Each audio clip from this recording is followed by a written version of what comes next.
ఇప్పుడు ఆర్థికంగా మంచి పొజిషన్ లేకనేనా అమెరికాలో హిందూ యూనివర్సిటీ ఆఫ్ అమెరికాలో డైరెక్టర్గా పనిచేస్తున్నారు? అంటే అక్కడ లేదా? ఏ పరిస్థితుల్లో ఉన్నారు? ఈ పరిస్థితుల్లో ఉన్నారా?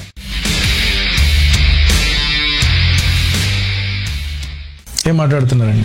సో మీరు అడిగిన దాన్ని కంప్లీట్ చేయాలి అంటే ఒక బుక్ పరంగా దాన్ని తీసుకొస్తే కొహెరెంట్ గా, అంటే ఒక క్రోనలాజికల్ ఆర్డర్ లో ఏ వయసులో నేను క్రిస్టియన్ గా మారాను, ఏ వయసులో స్ట్రాంగ్ అయ్యాను క్రిస్టియన్ గా, ఆ తర్వాత నా జర్నీ ఎలా ఉండింది, తర్వాత నా అధ్యయనం ఎలా ఉండింది క్రిస్టియన్ స్టడీస్ ఇన్స్టిట్యూషన్ లో, సెమినరీలో. సో ఇవన్నీ కూడా ఒక క్రోనలాజికల్ ఆర్డర్ లో బుక్ లో చెప్పబడింది. దానివల్ల ఈ ఎక్సర్సైజ్ వల్ల జరిగేది ఏంటి అంటే టాప్ టు బాటమ్ నా స్టోరీని ఒకటే గోలో చదువుతున్న వాళ్ళకి అర్థమవుతుంది. ఓకే, అయితే ఈ బుక్ లో మీరు అసలు ఏం తీసుకొద్దామని మెయిన్ గా అనుకుంటున్నారు? మీ తాలూకు అనుభూతులు, మీ తాలూకు అనుభవాలు తీసుకొద్దాం అనుకుంటున్నారా, లేదా ఇంకేమైనా సబ్జెక్ట్ కూడా మీరు అందులో ఏమైనా మాట్లాడారా? అంటే ప్రెసెంట్ మీరు వీడియోస్ లో చెప్తున్నారు కదా, ఆ సబ్జెక్ట్ కూడా ఏమైనా మీరు తీసుకొస్తున్నారా? సో ఆటోబయోగ్రఫీ ఇది. నా స్పిరిచువల్ జర్నీ ఉంది into and out of క్రిస్టియానిటీలోకి, క్రిస్టియానిటీ నుంచి బయటికి. నేను యూనిక్ అన్నాను కదా, యూనిక్ ఎందుకు అంటే పాస్టర్ అవుదాము అని సెమినరీలోకి వెళ్ళిన నేను క్రైస్తవాన్నే వదిలేసి బయటికి రావాల్సి వచ్చింది. కంప్లీట్ చేశాను, 4.5 years కోర్సు కంప్లీట్ చేశాను. బట్ అది ఎలా సాధ్యం అవుతుంది? మరి అప్పుడు సెమినరీలో ఏమైనా లోపమా? ఈ క్వశ్చన్స్ అన్ని చాలా వచ్చి నన్ను అడిగారు కూడా చాలా మంది. సో వీడియోలో నేను చెప్పడానికి ప్రయత్నించాను. బట్ క్రిస్టియానిటీ గురించి మనకి మన వ్యూవర్స్ కి అవగాహన చాలా తక్కువ ఉంటుంది. సో దీన్ని ఎక్స్ప్లెయిన్ అదండి, ఈవిడ గారు పాస్టర్ అవుదామని సెమినరీలో జాయిన్ అయిందంట. ఇది పెద్ద స్టోరీ అండి, ఇది కాక్బుల్ స్టోరీస్ అంటారు దీన్ని. ఎందుకంటే క్రైస్తవ్యంలో పాస్టర్ అవ్వాలి అంటే నేను ఇందాక చెప్పాను కదా, మొట్టమొదటిగా దేవుని చిత్తము, దేవుని ఏర్పాటు, దేవుని పిలుపులో ఒకరు ఉండాలి. ఒకవేళ అలా అని 100% క్రైస్తవ్యంలో అలా ఉన్నారా అంటే కాదు. నాకు తెలిసి 90% అలా ఉన్నారు, 10% ఉంటారు. కొంతమంది రాంగ్ ఇంటెన్షన్తో వచ్చిన వాళ్ళు ఉంటారు. వాళ్ళు కూడా కనీసం పాస్టర్ సెమినరీలో జాయిన్ అయిన వాళ్ళు ఎవరుకుండా ఉండరు. ఫస్ట్ అండ్ ఫార్మోస్ట్ దేవుని చిత్త ప్రకారంగా పిలుపుతో సేవకి రావాలి, ఆ తర్వాత సెమినరీలో జాయిన్ అవ్వాలి. ఈవిడ గారు ఉల్టా, ఈవిడ గారు ఏంటంటే పాస్టర్ అవుదామని సెమినరీకి వెళ్ళిందంట. అండ్ ఇంట్రెస్టింగ్ పాయింట్ ఏంటంటే 4.5 years సెమినరీ కంప్లీట్ చేసిందంట. 4.5 years అంటే చిన్న డ్యూరేషన్ కాదు. చాలా డీప్ స్టడీస్, చాలా డీప్ సబ్జెక్ట్స్ కూడా ఆమె చదివి ఉంటుంది సెమినరీలో. అయితే అది చాలా మెయిన్ ఇంపార్టెంట్. 95% ఆమె క్రైస్తవ సిద్ధాంతాలని, థియాలజీని చాలా చక్కగా, వేదాంతాన్ని అభ్యసించేసింది, చదివేసింది, తెలుసుకుంది, సత్యాల విషయాలు తెలుసుకుంది ఆవిడ. అయితే ఏం సిల్లీ థింగ్ తనను క్రైస్తవ్యాన్ని వదిలిపెట్టి రావడానికి కారణం వినండి. సెమినరీలోకి వెళ్ళిన, పాస్టర్ అవ్వాలి అని సెమినరీలోకి వెళ్ళిన నేను క్రైస్తవాన్నే వదిలేసి బయటపడ్డాను చూసారా.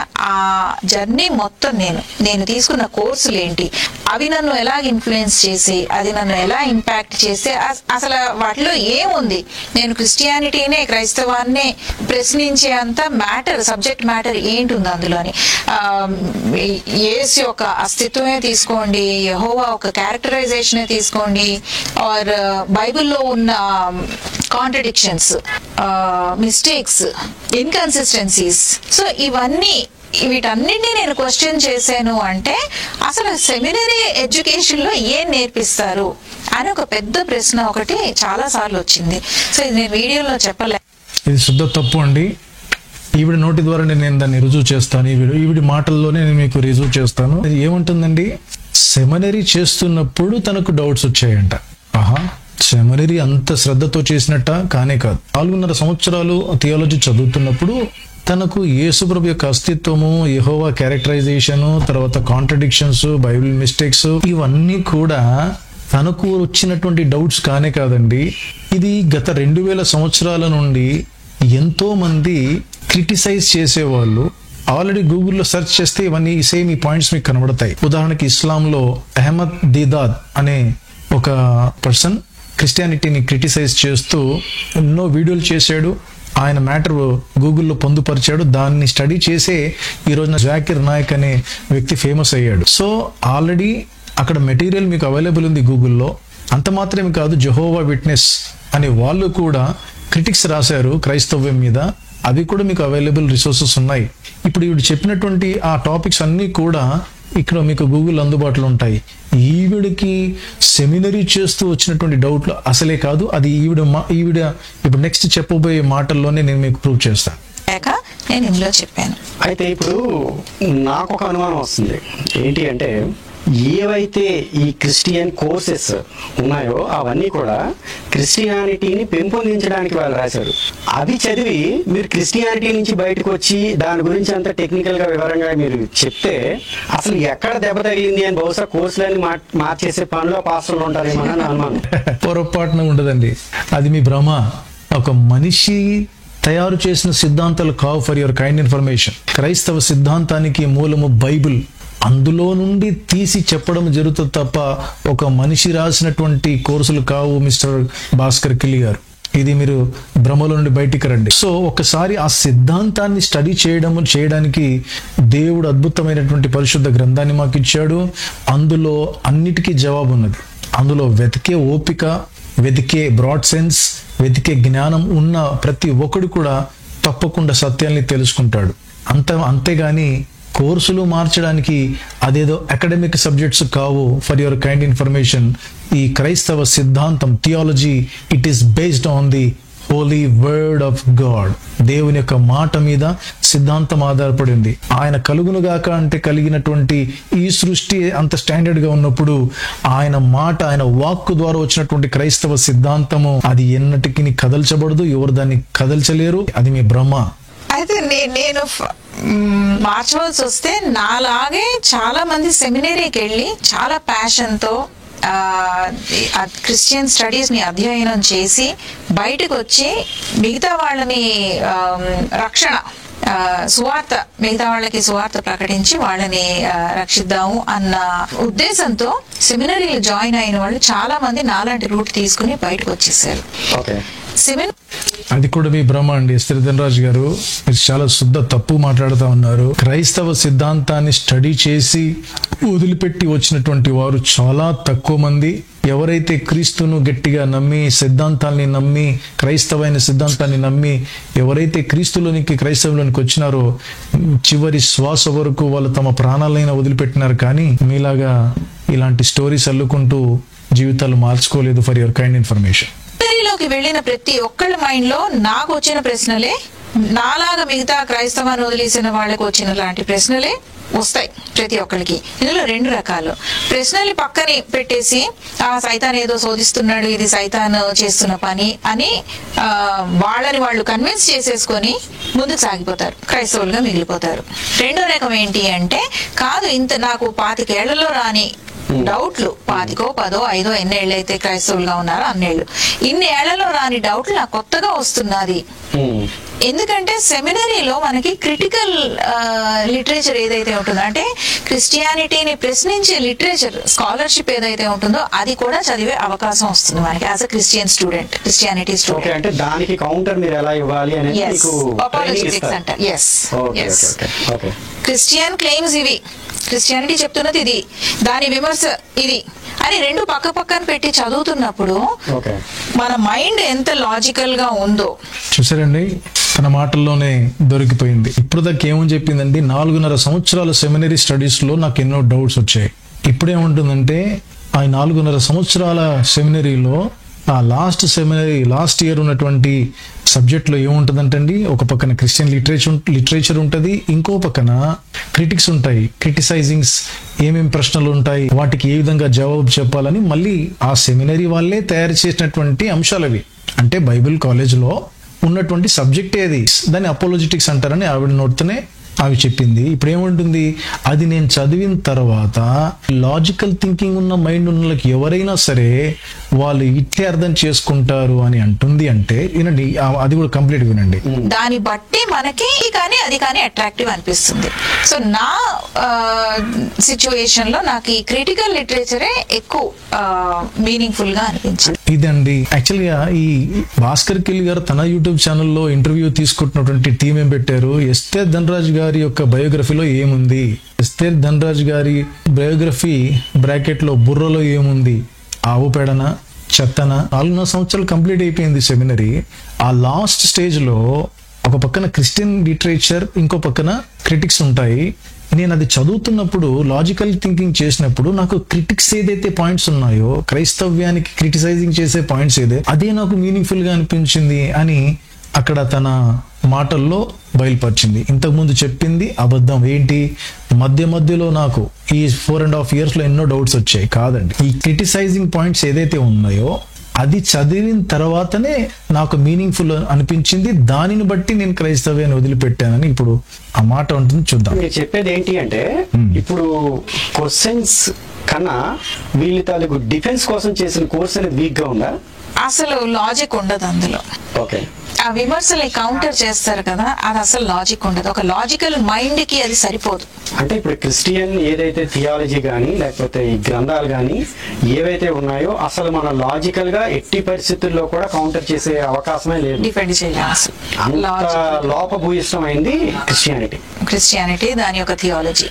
ఓకే అండి, ఇంతవరకు విశ్లేషణ సరిపోతుంది అనుకుంటానండి. ఇక్కడతో నేను ఒక మాట చెప్పి నేను ముగించేస్తాను. ఏంటో తెలుసా?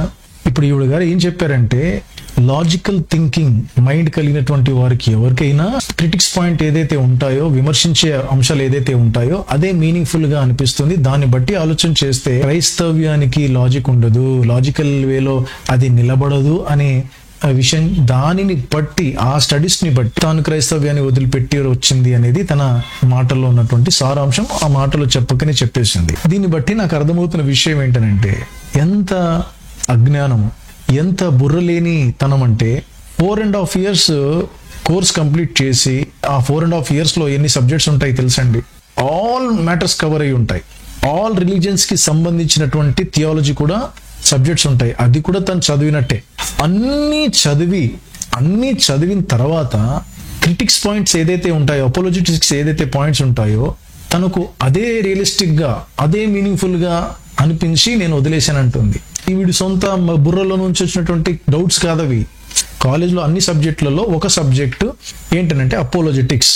దాంట్లో ఏముంటుందంటే క్రైస్తవ్యానికి వచ్చే విమర్శలకి, ఒక్కొక్క విమర్శకి ఎలా జవాబు చెప్పాలి, అది చూసి బయటకు వచ్చి అనడం ఎంత అజ్ఞానమో నేను ఇప్పుడే మీకు ఒక ఉదాహరణతో నేను నిరూపిస్తాను. గమనించండి, మనం ఏదైనా ఒక వస్తువు కొన్నప్పుడు, ఒక ప్రత్యేకంగా ఎలక్ట్రానిక్ ఐటమ్ మనం కొన్నప్పుడు అందులో ఒక మాన్యువల్ ఉంటుంది. ఆ మాన్యువల్లో అన్ని డీటెయిల్స్ ఉంటాయి. మీరు కంటెంట్స్ చూస్తే కనుక అందులో ఆ ప్రోడక్ట్ యొక్క ఇన్ఫర్మేషన్ ఉంటుంది, ఆ ప్రోడక్ట్ యొక్క డయాగ్రామ్ ఉంటుంది, ఆ ప్రోడక్ట్ లో ఏ బటన్ ఏ విధంగా ఫంక్షన్ కోసం ఉందో చాలా నంబరింగ్ తో పాటు డీటెయిల్ గా ఉంటుంది, వైరింగ్ డయాగ్రామ్ ఉంటుంది, అన్ని ఉంటాయి. దాంతో పాటు చివరిలో ట్రబుల్ షూటింగ్ అనే ఒక పేజ్ ఉంటుంది. ఈ ట్రబుల్ షూటింగ్ పేజ్ దేనికోసం తయారు చేశారు? కంపెనీ వాడే తయారు చేశాడు. మళ్ళీ అంటే ఏంటి? ఈ పలానా మెషిన్ ఆఫ్ అయిపోయింది అనుకోండి, దీనికి ట్రబుల్ షూట్ మీరు ఇది చెక్ చేయండి. ఈ పలానా మిషన్ సరిగా నడవట్లేదు అనుకోండి, దీనికి ట్రబుల్ షూటింగ్ ఏంటి, పలానా విషయాలు చెక్ చేసుకోండి అని దాదాపు ఒక 15-20 పాయింట్స్ ఉంటాయి ప్రతి ఒక్క ఎలక్ట్రానిక్ మాన్యువల్లో. అంటే ట్రబుల్ షూటింగ్ కంపల్సరీ మ్యానుఫ్యాక్చరర్ తయారు చేస్తాడు. దేని కొరకు? ఎవరైతే ఆ మిషన్ వాడుతున్నారో వాళ్ళకి ఈజీ అవ్వడానికి, ఏదైనా మధ్యలో ప్రాబ్లం వస్తే, మొరాయిస్తే దాన్ని వాళ్ళంతటా వాళ్ళే కరెక్షన్ చేసుకొని ఇంకా చాలా చక్కగా నడిపించడానికి ట్రబుల్ షూటింగ్ అంటూ ఉంటుంది. ఇప్పుడు ఉదాహరణకి మిషన్ కొన్న తర్వాత మొత్తం అంతా కూడా బాగానే ఉంది, రన్ అవుతుంది. ఆ లాస్ట్ పేజ్ చూసి, ఓరే నాయనో ఇందులో ట్రబుల్ షూటింగ్ ఉంది ఏంటి అంటే, ఇందులో ఈ మిషన్ ఇట్లా పాడవుతుందా, ఈ మిషన్ లో ఈ లోపం ఉందా, ఈ మిషన్ అంటే ట్రబుల్ షూటింగ్ ని బట్టి ఆ మిషనే పక్కన పెట్టినట్టు. ట్రబుల్ షూటింగ్ పేజ్ చదివిన తర్వాత ఇందులో ట్రబుల్స్ ఉంటాయి, అయితే ఇది సరైనది కాదు, ఈ మిషనే సరైనది కాదు అని పక్కన పెట్టడం ఎంత అజ్ఞానమో ఈవిడ చేసినటువంటి పని కూడా అంతే. ఏమండి, ట్రబుల్ షూటింగ్స్ ఏంటంటే విమర్శలకి ఎలా జవాబు చెప్పాలి అంటే, ఆ విమర్శలు రైట్ అన్నట్ట కానే కాదు. ఆ విమర్శలు వస్తాయి, దానికి ఇది విరుగుడు, దానికి ఇది జవాబు, పలానా వాక్యము, పలానా రెఫరెన్స్, దీనికి ఇది ఎత్తిపట్టి చూపించాలి, అప్పుడు ఆటోమేటిక్ గా ఆ విమర్శకి వెయిటే ఉండదు అని చెప్పేసి సెమినరీలో ఒక సబ్జెక్ట్ అది. యేసుక్రీస్తు ప్రభుపై, క్రైస్తవ్యంపై, బైబిల్పై బురద చల్లే పని ఇప్పుడు ఏం కొత్త ఏం కాదండి. ఈరోజు ఈ మాటతో నేను ఒక విషయాన్ని చెప్తున్నాను. సోషల్ మీడియాలో ఇలాంటివి కార్యక్రమాలు చూస్తున్నటువంటి మీ అందరికీ ఎవరైనా సరే, మీరు క్రైస్తవులైనా క్రైస్తవేతరులైనా మీరు ఎవరైనా సరే గమనించండి. ఇప్పుడు ఎక్కువగా కనబడుతున్నటువంటి విమర్శలు, క్రైస్తవ్యం మీద విమర్శలు ఏదైతే అనుకుంటున్నారో కలవరపడాల్సిన అవసరం లేదు. ఇప్పుడు ఇక్కడ చేస్తున్నటువంటి విమర్శలు నథింగ్ అండి. ఇవన్నీ ఎప్పటి నుంచో ఉన్నాయి. బైబిల్ అయినా క్రైస్తవ్యమైనా ఇది అనేక విమర్శల గుండా పయనం చేసుకుంటూ, ఖండాలు దాటుకుంటూ, దేశాలు దాటుకుంటూ ఇప్పుడు 250 కోట్ల మందికి రీచ్ అయ్యింది బైబిల్ గ్రంథం, సిద్ధాంతం. దాన్ని ఫాలో అవుతున్నారు కూడా. ఎవరు ఆపలేకపోయినారు. కొన్ని శతాబ్దాల నుండి అసలు అడిగితే యేసుక్రీస్తు ప్రభు బ్రతికున్నప్పటి నుంచి ఆయన మీద క్రిటిక్స్ ప్రారంభమైనాయి. కనుక యేసుక్రీస్తు ప్రభు బ్రతుకున్నప్పుడు, ఆయన చనిపోయిన తర్వాత, తిరిగి లేచిన తర్వాతనే విమర్శలు ప్రారంభమైనాయి ఆ దినాల నుండి. అంటే మొదటి శతాబ్దం నుండి ఈ 21వ శతాబ్దం వరకు క్రిటిక్స్ గుండానే బైబిల్, క్రైస్తవ్యము, క్రైస్తవ సిద్ధాంతము అది స్ప్రెడ్ అవుతూనే ఉంది. దాన్ని ఎవరు ఆపలేకపోయినారు, ఎవరు తరము కూడా కాదు. గనుక ఇదేదో కొత్తగా వీళ్ళేదో పాయింట్స్ లేవనెత్తుతున్నారు, ఆ పాయింట్ ఈ పాయింట్ అన్ని సిల్లీ పాయింట్స్, దాంట్లో వెయిట్ లేదు. అందుకే క్రైస్తవులమైనటువంటి మేము ఎక్కువ మట్టుకు మీకు రెప్యుటేషన్ చేయకపోవడానికి కారణం అదే అండి. ఏంటో తెలుసా? కనీసం మీరు లాజికల్ గా థింక్ చేసే ఇంకిత జ్ఞానం మీకు లేదు. మీరు కామన్ సెన్స్ గా కూడా ఉపయోగించుకోకుండా మీ బుద్ధి జ్ఞానానికి తోచింది మీరు మాట్లాడతారు బైబిల్ యొక్క వచనాల్ని క్రిటిసైజ్ చేస్తూ. బైబిల్ ఒక మాట ఉంటుంది. సో దీన్ని బట్టి ఈ ఇంటర్వ్యూ యొక్క ఇంట్రాగ్రేషన్ ని నేను ముగిస్తాను. ఈ ఒక్క వచనం ద్వారా ఈ ఇంటర్వ్యూ యొక్క ఇంట్రాగ్రేషన్ ని నేను క్లోజ్ చేయబోతున్నాను. అంటే ఒక మాట చెప్పాలంటే ఈ ఒక్క వాక్యం అనే గన్తో షూట్ చేసేస్తా ఉన్నా. చూడండి, కొరింథీయులకు రాసిన మొదటి పత్రిక 2వ అధ్యాయం 14వ వచనం చదువుతున్నాను. కొరింథీయులకు రాసిన మొదటి పత్రిక 2వ అధ్యాయం 14వ వచనంలో, ప్రకృతి సంబంధి అయిన మనుష్యుడు దేవుని ఆత్మ విషయములను అంగీకరింపడు, అవి అతనికి వెర్రితనముగా ఉన్నవి, ఆత్మానుభవం చేతనే వివచింపదగును గనుక అతడు వాటిని గ్రహింపజాలడు. ఈ ఒక్క వచనము గమనించండి. అంటే ప్రకృతి సంబంధించినటువంటి మనిషి ఫస్ట్ ఆఫ్ ఆల్ దేవుని యొక్క ఆత్మ విషయాలను అంగీకరించాడు, అక్కడే ఫెయిల్ అయిపోతా ఉన్నాడు. ఒకవేళ అంగీకరించిన అది ఆత్మ అనుభవము చేతనే దాన్ని గ్రహించగలము. అర్థమవుతుంది? అవి అతనికి వెర్రితనముగా ఉన్నవి. కారణం ఏంటి? ఈ రోజున మీకు క్రిటిక్స్ ని చూసి క్రైస్తవ సిద్ధాంతంలో ఏమి లేదని మీరు అనుకుంటున్నారు, మీకు ఫూలిష్నెస్ గా ఉందేమో. అది కారణం ఏంటి తెలుసా? మీరు ఇహలోక సంబంధులు, శరీర సంబంధులు, ప్రకృతి సంబంధులు. మీరు అంటే లిటరల్ గా కనబడుతున్నటువంటి దానిని బట్టి మీరు ఆలోచన చేసే వాళ్ళు తప్ప దేవుడు అనుగ్రహించు ఆత్మ అనుభవము చేత, మళ్ళీ చెప్తున్నాను, ఆత్మ అనుభవం, ఊహ కాదు, ఆత్మ అనుభవము, ఆత్మానుభవం చేతనే అవి వివేచింపదగును గనుక అతడు వాటిని గ్రహింపచాలడు. ఈ రోజున మీరు ఎందుకు గ్రహించలేకపోతున్నారు?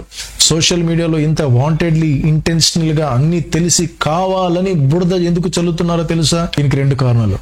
ఒకటి, నిజంగా కొంతమంది క్రిటిసైజ్ చేస్తున్నారంటే వాళ్ళు ప్రకృతి సంబంధులు, ఆత్మ అనుభవం వాళ్ళకి లేదు. వాళ్ళు ఈ ప్రకృతి సంబంధంగానే ఆలోచన చేస్తే వాళ్ళకు దేవుని యొక్క వాక్యం అర్థం కాక, సిద్ధాంతం అర్థం, బైబిల్ సిద్ధాంతం అర్థం కాక వాళ్ళకి వెర్రితనంగా ఉంది, అంటే ఫూలిష్నెస్ గా ఉంది. కానీ ఇంకో పక్కన క్రిటిసైజ్ చేసే వాళ్ళు ఎవరు తెలుసా? అన్నీ తెలిసి, గ్రహించి కూడా, సత్యాన్ని గ్రహించి కూడా కావాలని ఆన్లైన్ బెగ్గర్స్ చాలా మంది ఉన్నారు. ఆ భిక్షాటనలో ఆన్లైన్ బెగ్గింగ్ చేస్తూ వీళ్ళండి లక్షల కోట్లు దండుకుంటున్నారు. అక్కడే కనబడుతుంది ఎవరు లక్షల కోట్లు దండుకుంటుంది. అదండి నిలువు దోపిడీ. అదంటే దోపిడీ కావాలంటే వీళ్ళు యాక్చువల్గా. కనుక 2వ కేటగిరీ ఎవరంటే అన్నీ తెలిసి మనసాక్షిని చంపుకొని ఇలా క్రిటిసైజ్ చేసి హైందవ సమాజాన్ని, అమాయక హైందవ సమాజంలో గ్రంథ పరిజ్ఞానం లేనటువంటి వాళ్ళకి, పుస్తకాలు చదవనటువంటి వాళ్ళకి వీళ్ళు ఎంతో అట్రాక్ట్ చేసుకొని వాళ్ళ ద్వారా బాగా లబ్ధి పొందుతున్నటువంటి 2వ బ్యాచ్. కనుక నేను ఈ 2వ బ్యాచ్ వాళ్ళని ఏం చేయలేము. ఎందుకో వాళ్ళకి అన్ని తెలిసి చేస్తున్నారు. అందుకే ఎక్స్ సీఎం కేసీఆర్ గారు ఒక క్యాంపెయిన్ లో ఎలక్షన్ క్యాంపెయిన్ లో మాట్లాడుతూ ఏమన్నాడు తెలుసా అండి? ఆయన బాగా సామెతలు వాడతారు కదా. ఒక సామెత ఏంటంటే, తంతే లేవనుడు గోకుతే లేస్తాడా, తంతే లేవనుడు గోకుతే లేస్తాడు. అంటే ఏంటి? వాడు నిద్రపోతున్నట్టు నటిస్తున్నాడు, వానికి ఎంత తనినా లేవనుడు అలా గోకుతే ఏం లేస్తాడు? లేవడు వాడు. అలాగా 2వ కేటగిరీ ఎంతమంది అయితే మతోన్మాదులు 2వ కేటగిరీలు ఉన్నారో వాళ్ళకి అన్ని తెలిసి కావాలని చేస్తున్నారు. వాళ్ళు బైబిల్ అలా లేదు, వక్రీకరిస్తున్నారు. వాళ్ళకు అంటే హైందవ సమాజాన్ని మభ్య పెడుతూ నిలువు దోపిడీ చేస్తున్నారు. ఇది 2వ కేటగిరీ.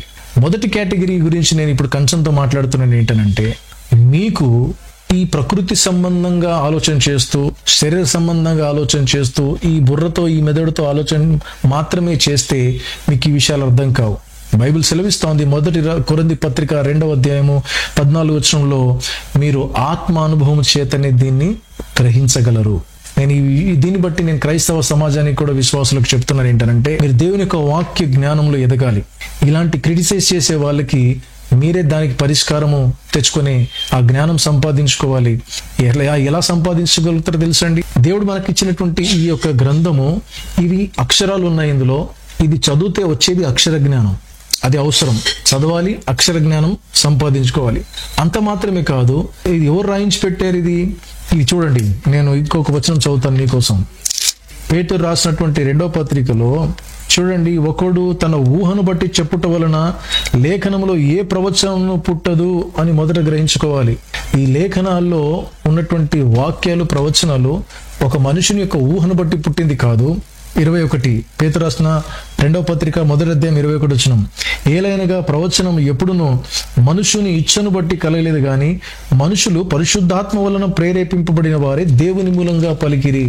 ఏంటండి? అక్షర జ్ఞానంతో పాటు ఏ ఆత్మ ప్రేరేపణ చేత, పరిశుద్ధాత్మ ప్రేరేపణ చేత రాయబడిందో ఆ పరిశుద్ధాత్మ జ్ఞానం కూడా కావాలి మనకు. అంటే ఈ అక్షర జ్ఞానంతో పాటు పరిశుద్ధాత్మ దేవుడు రాయించాడు కదా, ఏ ఉద్దేశంతో రాయించాడు, అది పరిశుద్ధాత్మనే మనకు ఆ జ్ఞానం ఇస్తాడు. అంటే అక్షర జ్ఞానం ప్లస్ ఆత్మ జ్ఞానం, అంటే అక్షర జ్ఞానం ప్లస్ పరిశుద్ధాత్మ జ్ఞానం ద్వారా ఈజ్ ఈక్వల్ టు వచ్చేదే ఆత్మ అనుభవము, అంటే అనుభవ జ్ఞానము.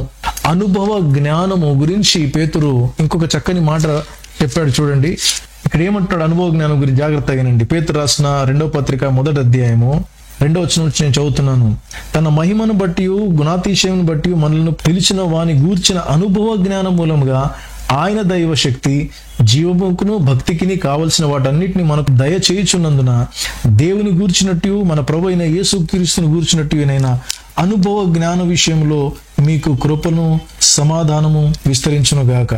యేసుక్రీస్తు ప్రభు యొక్క జ్ఞానం కావాలంటే అనుభవ జ్ఞానం కావాలండి. అక్షర జ్ఞానం కూడా సరిపోదు.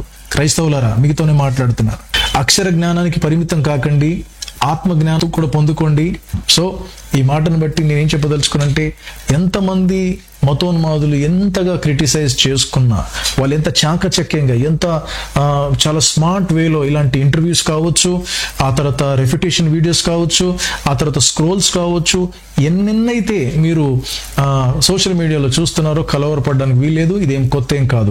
మొదటి శతాబ్దం యేసు ప్రభు బతుకుండగానే క్రిటిసైజింగ్ ప్రారంభమైంది, కంటిన్యూ అవుతుంది. యేసుప్రభు వచ్చే వరకు, మరలా వచ్చే వరకు కూడా ఇవి ఉంటాయి. ఇదేం కొత్త ఏం కాదు, కలవరపడాల్సిన అవసరం లేదు. ప్రతి దానికి ఈ పరిశుద్ధ గ్రంథంలోనే జవాబు. ప్రతి క్రిటిసైజ్ కి జవాబు, ప్రతి ప్రశ్నకి జవాబు, ప్రతి డౌట్ కి జవాబు ఇందులోనే దేవుడు రాయించి పెట్టాడు. మీకు ఆసక్తి ఉంటే ప్రార్థన పూర్వకంగా పరిశుద్ధాత్మ దేవుని సహాయం తీసుకుంటే మీ ప్రతి డౌట్ కూడా ఇక్కడే పరిశుద్ధాత్మ దేవుడు తీర్చేస్తాడు. అప్పుడు మీకు అక్షర జ్ఞానం ప్లస్ ఆత్మ జ్ఞానం ఈజ్వల్ టు అనుభవ జ్ఞానం వస్తుంది. ఎవరు నిజమైన దేవుడు, నిజమైన గ్రంథం ఏంటి అని తెలుసుకునే ప్రయత్నం చేసే ప్రతి ఒక్కరికి ఇట్టి కృప దేవుడు అనుగ్రహించును గాక. ఆమేన్, ఆమేన్.